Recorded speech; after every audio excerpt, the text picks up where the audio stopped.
Nah itu resikonya Bapak itu Mas.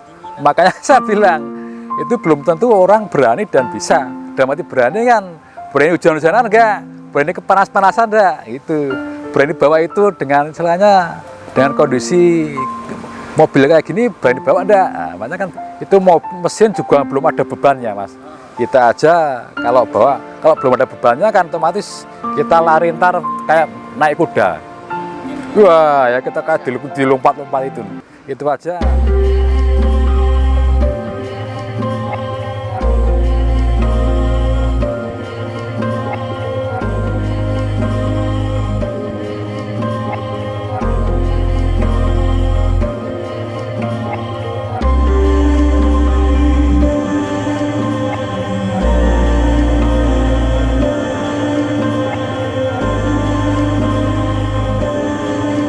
Pak, aku ngobrol-ngobrol sebentar waktunya dengan Bapak nih. Iya, iya. Ya. Lintasan ataupun perjalanan di dunia driver lah. Iya. Oke, perkenalan dulu Pak dengan Bapak siapa ini namanya? Nama saya Joko Mas. Joko dari asal dari Magelang asli Kota Geduk nih Mas. Oh, iya. Asli Magelang saya. Asli Magelang. Sebagai driver nih Pak. Ya. Driver apa Pak kalau namanya Pak? Kalau saya ini driver profit Mas, jadi itu jadi nganter unit yang masih baru lah istilahnya, yang baru keluar dari pabrik atau istilahnya masih istilahnya belum pernah dipakai orang gitu lah, dari pabrik banyak. Iya. Oke Pak, saya mau ngulas sedikit Pak secara Bapak jadi driver nih Pak. Iya. Udah berapa tahun Pak jadi driver? Saya ya kalau dibilang lama ya belum lama, kalau dibilang sebentar ya saya sudah 10 tahun lebih Mas di bidang. Iya, 10 tahun lebih. Dulu langsung ke supir profit atau masih driver apa nih? Saya dulunya sopir apa ya?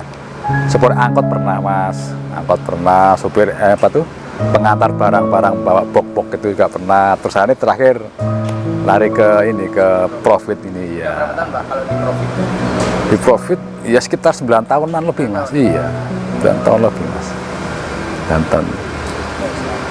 Lain bawa unit canter Pak, pernah bawa unit apa lagi Pak kalau di profit Pak? Kalau di profit biasanya kan saya juga, kalau saya yang paling berkesan tuh ya Mas ya. Yang paling berkesan, yang paling kemungkinan nggak semua orang bisa bawa, itu yang bawa kayak mesin engine doang itu loh Mas. Kalau kita cuma pakai helm, ntar pakai mantol, ya itu doang yang mungkin buat saya paling berkesan. Juga istilahnya paling asik lah di jalan gitu. Paling asik itu. Juga tidak semua orang bisa dan berani melakukan itu. Ya, gitu. Karena tanpa kabin ya Pak? Tanpa kabin, apalagi kalau yang saya sering bawa yang dari itu engine yang Mercy itu yang mesin belakang, ada yang modelnya 1525, 1526, yang mesin belakang itu kan belum ada bodi Mas. Nah, itu faktor kesulitannya nanti di ban belakangnya itu Mas. Kalau kita sudah unitnya itu udah ada bodinya, kita gampang lah lihat spion, wah kelihatan bodi belakang.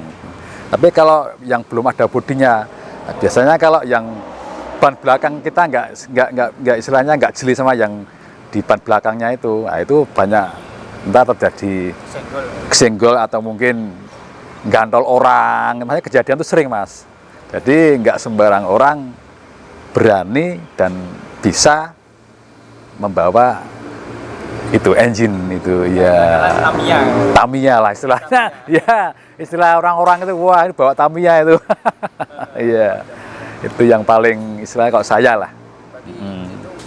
Nyupir Tamiya perkiraan ya Pak, katakanlah. Iya juga feeling lah Mas, feeling tinggi itu Mas, feeling tinggi itu Mas. Jadi kalau menurut saya, makanya saya bilang itu sopir, bukan saya ngerendahin supir bis atau apa ya, itu kan ntar jadinya kan bis itu. Nah, bukan saya ngerendahin supir bis, cuman belum tentu sopir bis yang sering bawa bis itu berani dan bisa bawa itu. Masalahnya itu lain, misalnya selah-selahnya dalam membawa itu juga lain itu. Beda ya, sangat beda itu.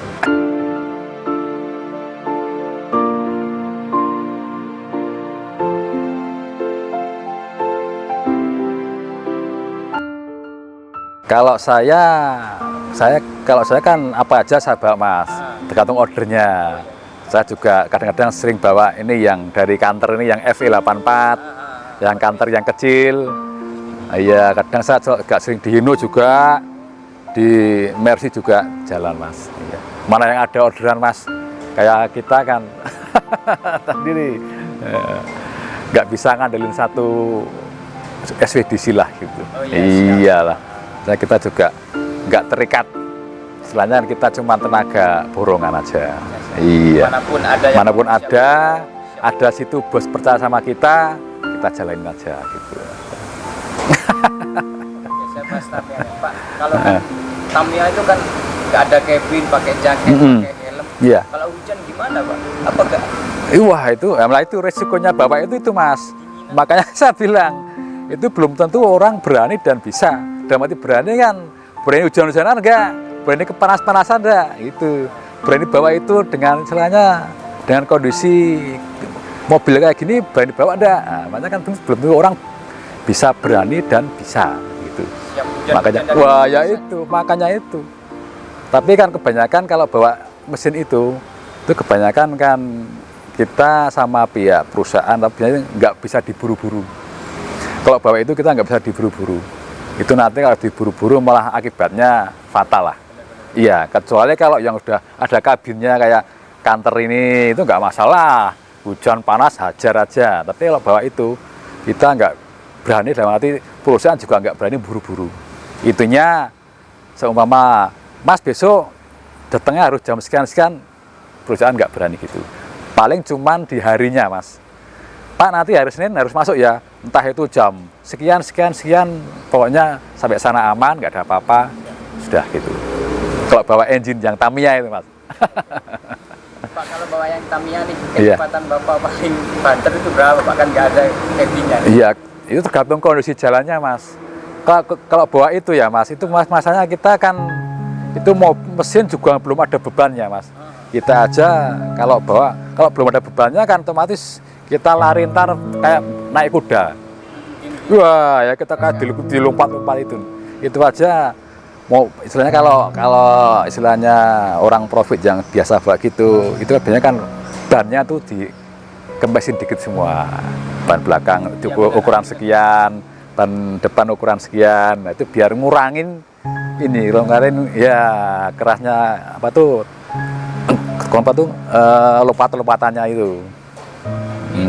Katakan 50 km mungkin udah.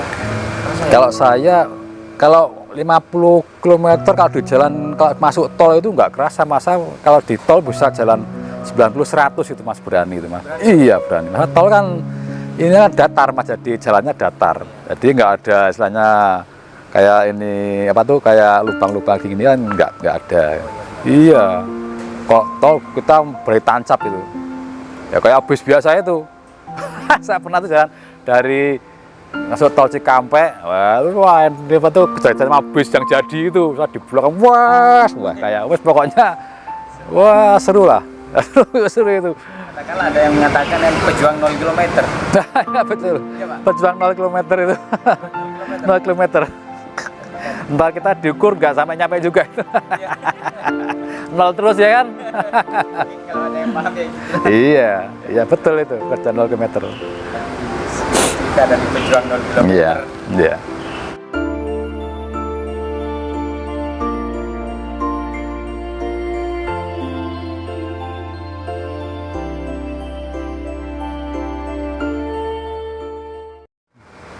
Kalau jadi supir profit ini Pak, kalau menurut saya sih resikonya tinggi Pak. Kalau menurut saya sih, kita dari teman-teman. Iya Mas. Kehilangan. Ya itu, iya betul sekali. Iya, biasanya itu juga tergantung dari kebijakan ekspedisi masing-masing ya Mas. Ada yang istilahnya diklaim 100%, ada yang ntar kita 50-50 sama pihak perusahaan juga ada. Itu tergantung perusahaan aja lah. Kebijakan perusahaan gimana gitu ya. Pak, Bapak sepanjang jadi sopir profit ini kalau rute terjauh mana Pak? Di mana Pak? Saya kirim terjauh kalau Sumatera ya Medan lah. Sumatera? Medan, Pekanbaru. Dari Jakarta lah? Dari Jakarta tapi itu ya. Saya kan ordernya biasanya dari Jakarta, ntar ke sana. Kalau dari Jakarta nih ke Sumatera kira-kira berapa jam? Kan naik kapal nanti? Iya, ntar kita kalau sampai Merak, kita kan biasanya naik tol cepat ya Mas ya. Dari Jakarta ntar tol, masuk tol udah, ntar berapa 3 jam 2 jam lah nyampe Merak lah. Gantung kalau di jalan kan nggak, atau macet atau nggak di jalan ya. Merak ntar udah dari Merak kita nyebrang 3 jam udah sampai Sumatera, sampai Lampung Bakahuni. Pulangnya berapa jam gitu? 3 jaman lah itu. 3 jam udah nyandar kapal itu biasanya. 3 jam udah nyandar, kita wah itu udah sampai Sumatera. Entah dari itu kita ngelanjutin jalan lagi, udah mau kirim mana itu, mau kirim ke Padang atau Jambi, Pekanbaru, mungkin sampai Medan, Aceh. Tergantung jauhnya antar tuh harinya. Ini yang banyak ditanyakan teman-teman juga. Gimana? Supir profit itu bilangnya naik apa bang? Oh kalau itu tergantung ke ini, kalau saya Mas, kalau biasanya kalau dari perusahaan kita mamanya ya kita, Pak tolong kirim ke Pekanbaru atau kirim ke Medan. Biasanya kalau dari Medan